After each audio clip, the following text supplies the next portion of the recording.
എല്ലാവർക്കും way to സയൻസിൻ്റെ മറ്റൊരു വീഡിയോ ക്ലാസ്സിലേക്ക് സ്വാഗതം. ഇന്ന് നമ്മൾ ഡിസ്കസ് ചെയ്യാൻ പോകുന്നത് 10ാം ക്ലാസ്സിലെ 3ാമത്തെ ചാപ്റ്ററാണ്, വൈദ്യുത കാന്തിക പ്രേരണം അഥവാ ഇലക്ട്രോ മാഗ്നറ്റിക് ഇൻഡക്ഷൻ.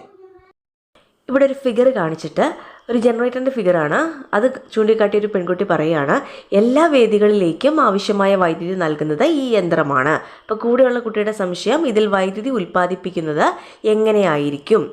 അപ്പോൾ ഈ ഒരു സംശയത്തിലൂടെയാണ് നമ്മൾ ഈ ചാപ്റ്ററിലേക്ക് പോകുന്നത്. നമുക്ക് ക്ലാസ്സിലേക്ക് കിടക്കാം. വൈദ്യുതോർജ്ജത്തെ മറ്റ് പല ഊർജ്ജ രൂപത്തിലേക്ക് മാറ്റാൻ സാധിക്കും എന്നുള്ളത് കഴിഞ്ഞ 2 ചാപ്റ്ററുകളിലായിട്ട് നമ്മൾ പഠിക്കുന്നതാണ്. അപ്പോൾ ഏതൊക്കെയായിരുന്നു ആ ഊർജ്ജ മാറ്റങ്ങൾ നമുക്കൊന്നുകൂടെ നോക്കാം. വൈദ്യുതോർജ്ജത്തെ പ്രകാശോർജ്ജം, കാന്തികോർജ്ജം, താപോർജ്ജം, അതുപോലെ തന്നെ യാന്ത്രികോർജ്ജം അഥവാ മെക്കാനിക്കൽ എനർജി ഒക്കെ ആയിട്ട് നമുക്ക് കൺവേർട്ട് ചെയ്യാൻ പറ്റും. സോളാർ സെൽ പ്രകാശോർജ്ജത്തെ വൈദ്യുതോർജ്ജമാക്കുമെന്ന് നിങ്ങൾക്കറിയാം.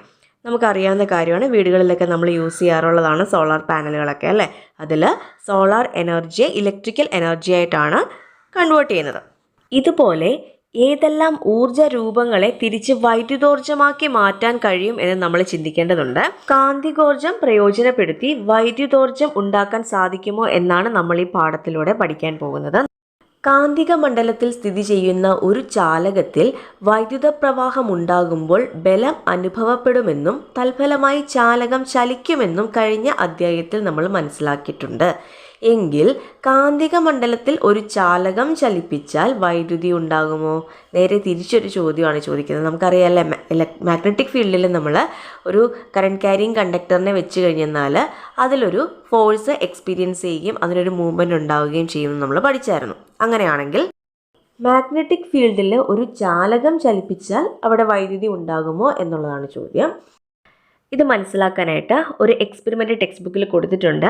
അതിന് വേണ്ട പരീക്ഷണ സാമഗ്രികൾ എന്ന് പറയുന്നത് ബാർ മാഗ്നറ്റ്, സോളിനോയിഡ്, ഗാൽവനോമീറ്റർ എന്നിവയാണ്.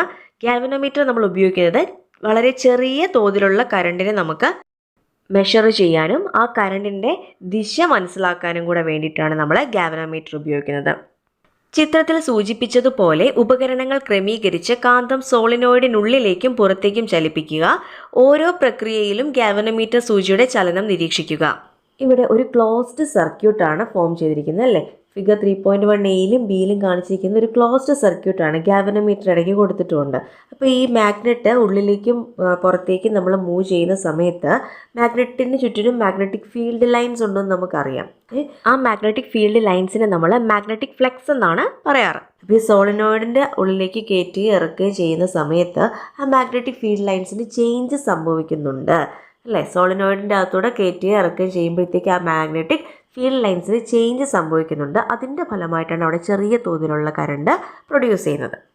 അങ്ങനെയാണെങ്കിൽ മൂവ്മെൻ്റ് ഒന്നും ഇല്ലാതെ ചുമ്മാ ആ മാഗ്നറ്റ് സോളിനോയിഡിൻ്റെ അകത്ത് വെച്ച് കഴിഞ്ഞാൽ കറണ്ട് പ്രൊഡ്യൂസ് ചെയ്യുമോ? ഇല്ല. മാഗ്നറ്റിക് ഫീൽഡ് ലൈൻസിന് അവിടെ ചേഞ്ച് സംഭവിക്കണം.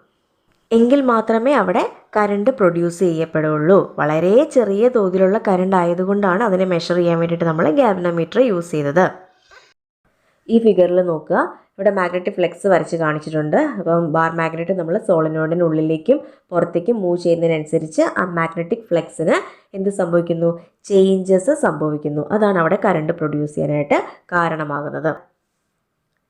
അപ്പോൾ നമ്മൾ ഈ എക്സ്പെരിമെൻറ്റിൽ എന്തൊക്കെ നിരീക്ഷണങ്ങളാണ് നമ്മൾ കണ്ടത് എന്നുള്ളത് നമുക്ക് ഈ പട്ടികയിലൊന്ന് എഴുതി നോക്കാം. പരീക്ഷണ പ്രവർത്തനവും നിരീക്ഷണവുമാണ് കൊടുത്തിരിക്കുന്നത്.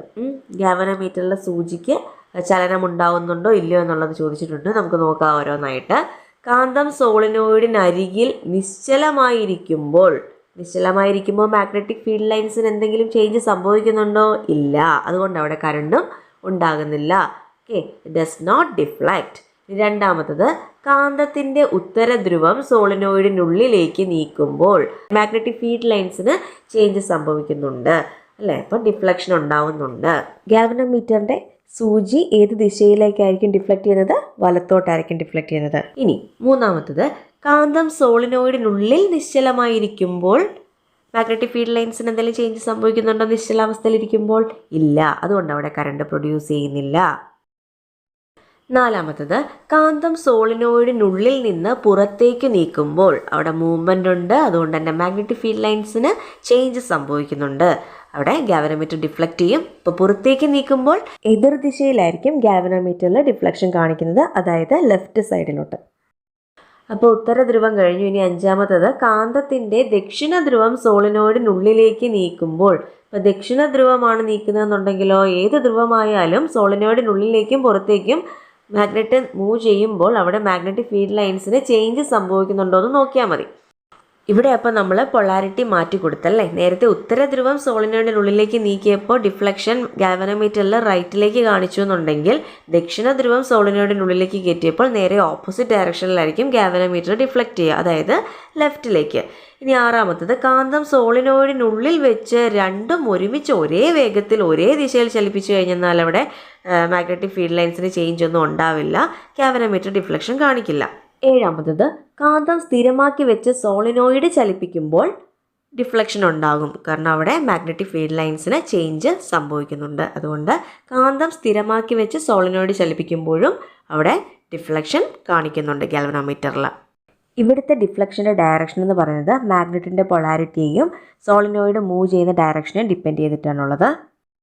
ഇനി അടുത്തൊരു ടേബിൾ കൊടുത്തിരിക്കുന്നത് നോക്കാം. ശക്തിയേറിയ കാന്തങ്ങൾ ഉപയോഗിച്ചും ചുറ്റുകളുടെ എണ്ണം വർദ്ധിപ്പിച്ചും കാന്തത്തെ സോളിനോയിഡിനകത്തേക്കും പുറത്തേക്കും ചലിപ്പിക്കുക. ഗാൽവനോമീറ്ററിലെ സൂചിയുടെ ഡിഫ്ലക്ഷൻ എങ്ങനെ ആയിരിക്കും നമുക്ക് നോക്കാം. ആദ്യത്തത് ചുറ്റുകളുടെ എണ്ണം വർദ്ധിപ്പിച്ചു കൊടുക്കുകയാണ്. അങ്ങനെ വരുമ്പോഴത്തേക്ക് ഗാൽവനോമീറ്ററിൻ്റെ സൂചിയുടെ ഡിഫ്ലക്ഷൻ കൂടുന്നതായിട്ട് നമുക്ക് കാണാൻ പറ്റും. അപ്പോൾ ചുറ്റുകളുടെ എണ്ണം വർദ്ധിപ്പിക്കുന്നതിനനുസരിച്ച് എന്ത് സംഭവിക്കുന്നു, അവിടെ കൂടുതൽ കറണ്ട് ഉൽപ്പാദിപ്പിക്കപ്പെടുന്നുണ്ട്, അതാണ് അത് കൂടുതലായിട്ട് ഡിഫ്ലക്റ്റ് ചെയ്യുന്നത്. ഇനി ശക്തി കൂടിയ കാന്തം ഉപയോഗിക്കുമ്പോഴും ഗാൽവനോമീറ്ററിലെ നീഡിൽ ഡിഫ്ലക്ഷൻ കൂടുന്നതായിട്ട് നമുക്ക് കാണാം, കൂടുകയാണ് ചെയ്യുന്നത്. അവിടെ ഇപ്പോൾ കറണ്ട് കൂടുതലായിട്ട് പ്രൊഡ്യൂസ് ചെയ്യുന്നു. കാന്തത്തിൻ്റെ അല്ലെങ്കിൽ സോളിനോയിഡിൻ്റെ ചലനവേഗം കൂട്ടുമ്പോഴും ഗാൽവനോമീറ്ററിലെ ഡിഫ്ലക്ഷൻ കൂടുന്നതായിട്ട് കാണാം. അവിടെയും ചെറിയ തോതിലാണെങ്കിൽ പോലും കറണ്ട് കൂടുന്നുണ്ട്. ഇവിടെ കുറച്ച് ചോദ്യങ്ങൾ ചോദിച്ചിട്ടുണ്ട്. പരീക്ഷണത്തിൽ ഗാൽവനോമീറ്റർ സൂചി വിഭ്രംശിച്ചത് എന്തുകൊണ്ട്? അവിടെ ചെറിയ തോതിൽ കറണ്ട് ഉൽപ്പാദിപ്പിക്കപ്പെട്ടതുകൊണ്ടാണ്. അടുത്ത ചോദ്യം, ഏതെല്ലാം സന്ദർഭങ്ങളിലാണ് സോളിനോയിഡിലൂടെ വൈദ്യുത പ്രവാഹം ഉണ്ടായത്? ഏതൊക്കെയായിരുന്നു? കാന്തത്തിൻ്റെ ഉത്തര ധ്രുവം സോളിനോയിഡിനുള്ളിലേക്ക് നീക്കുമ്പോഴും, കാന്തം സോളിനോയിഡിനുള്ളിൽ നിന്ന് പുറത്തേക്ക് നീക്കുമ്പോഴും, കാന്തത്തിൻ്റെ ദക്ഷിണ ധ്രുവം സോളിനോയിഡിനുള്ളിലേക്ക് നീക്കുമ്പോഴും, കാന്തം സ്ഥിരമാക്കി വെച്ച് സോളിനോയിഡ് ചലിപ്പിക്കുമ്പോഴുമാണ് നമ്മൾ ഗാൽവനോമീറ്ററിൽ ഡിഫ്ലക്ഷൻ കണ്ടത്. അതായത് മാഗ്നറ്റിക് ഫീൽഡ് ലൈൻസിന് അവിടെ ചേഞ്ച് സംഭവിച്ച സന്ദർഭങ്ങളിലൊക്കെ തന്നെ ഗാൽവനോമീറ്റർ ഡിഫ്ലക്റ്റ് ചെയ്യുന്നത് നമ്മൾ കണ്ടു. അവിടെ ചെറിയ തോതിൽ കറണ്ട് ഉൽപ്പാദിപ്പിക്കപ്പെട്ടത് കൊണ്ടാണ് ഗാൽവനോമീറ്ററിന് അങ്ങനെ ഡിഫ്ലക്ഷൻ സംഭവിച്ചത്. ചുരുക്കം പറഞ്ഞാൽ മാഗ്നറ്റിനും സോളിനോയിഡിനും ഇടയിൽ ഒരു റിലേറ്റീവ് മൂവ്മെൻറ്റ് ഉണ്ടാവണം, അതായത് ആപേക്ഷിക ചലനം. ഏതെല്ലാം സന്ദർഭങ്ങളിലാണ് വൈദ്യുതിയുടെ അളവ് കൂടിയത്? ഏതൊക്കെയായിരുന്നു നമ്മൾ ആ ടേബിളിൽ കണ്ടത്? ചുറ്റുകളുടെ എണ്ണം വർദ്ധിപ്പിക്കുമ്പോൾ വൈദ്യുതിയുടെ അളവ് കൂടുന്നു, ഗാൽവനോമീറ്ററിൽ ഡിഫ്ലക്ഷൻ കൂടുന്നതായിട്ട് നമ്മൾ കണ്ടു. ശക്തി കൂടിയ കാന്തം ഉപയോഗിക്കുമ്പോഴും ഗാൽവനോമീറ്ററിൽ ഡിഫ്ലക്ഷൻ കൂടുന്നതായിട്ട് കണ്ടു, അവിടെയും വൈദ്യുതിയുടെ അളവ് കൂടുന്നുണ്ട്. കാന്തത്തിൻ്റെ അല്ലെങ്കിൽ സോളിനോയിഡിൻ്റെ ചലനവേഗം കൂട്ടുന്നു, അതിൻ്റെ ഫലമായിട്ടും ഗാൽവനോമീറ്ററിൽ ഡിഫ്ലക്ഷൻ കൂടുന്നതായിട്ട് കണ്ടു, അതായത് വൈദ്യുതി കൂടുതലായിട്ട് ഉൽപ്പാദിപ്പിക്കപ്പെടുന്നു അവിടെ. ഇനി ഗാൽവനോമീറ്ററിനെ കുറിച്ചാണ് വലതുവശത്ത് കാണിച്ചിരിക്കുന്നത്, നമുക്ക് നോക്കാം. ഒരു സർക്യൂട്ടിലെ നേരിയ കറണ്ടിൻ്റെ സാന്നിധ്യവും ദിശയും മനസ്സിലാക്കാനുള്ള ഉപകരണമാണ് ഗാൽവനോമീറ്റർ. അപ്പോൾ ഒരു സർക്യൂട്ടിലെ വളരെ ചെറിയ തോതിലാണ് കറണ്ട് ഉൽപ്പാദിപ്പിക്കപ്പെടുന്നതെന്നുണ്ടെങ്കിൽ അതിൻ്റെ സാന്നിധ്യവും ദിശയും നമുക്ക് മനസ്സിലാക്കി തരാൻ ഉപയോഗിക്കുന്ന ഉപകരണമാണ് ഗാൽവനോമീറ്റർ. ഇതിൻ്റെ സൂചി മധ്യഭാഗത്തുള്ള 0 അങ്കനത്തിലായിരിക്കും, സെൻറ്ററിലാണ് അവിടെ 0 മാർക്ക് ചെയ്തിരിക്കുന്നത്. ആ ഫിഗറിൽ നോക്കിയാൽ കാണാം. വൈദ്യുതി പ്രവഹിക്കുമ്പോൾ കറണ്ടിൻ്റെ ദിശയ്ക്കനുസരിച്ച് സൂചി വലത്തോട്ടോ ഇടത്തോട്ടോ വിഭ്രംശിക്കുന്നു. കറണ്ടിൻ്റെ അളവ് കൂടുമ്പോൾ വിഭ്രംശം കൂടുകയും ചെയ്യും. ഗാൽവനോമീറ്ററിനെ റെപ്രസെൻറ്റ് ചെയ്യുന്ന സിമ്പലും കൂടെ ഒന്ന് നോക്കി വെക്കുക. കറണ്ട് ഫ്ലോ ചെയ്യാത്ത സമയത്ത് 0യിലേക്ക് നേരെ മുകളിലേക്ക് വെർട്ടിക്കലായിട്ടാണ് അതിൻ്റെ നീഡിൽ കാണുന്നത് അല്ലേ. അപ്പോൾ അതുപോലെ തന്നെയാണ് എൻ്റെ പ്രതീകവും. സർക്കിളിനുള്ളിൽ മുകളിലേക്കൊരു ആരോ മാർക്കാണ്, ഓർത്ത് വയ്ക്കുക. അപ്പോൾ വളരെ ചെറിയൊരു ടോപ്പിക്കാണ് നമ്മൾ ഇന്ന് ഇൻക്ലൂഡ് ചെയ്തത്. എല്ലാവർക്കും ക്ലാസ് മനസ്സിലായി കാണുമെന്ന് വിശ്വസിക്കുന്നു. ഇഷ്ടപ്പെട്ടുന്നുണ്ടെങ്കിൽ സപ്പോർട്ട് ചെയ്യുക. താങ്ക്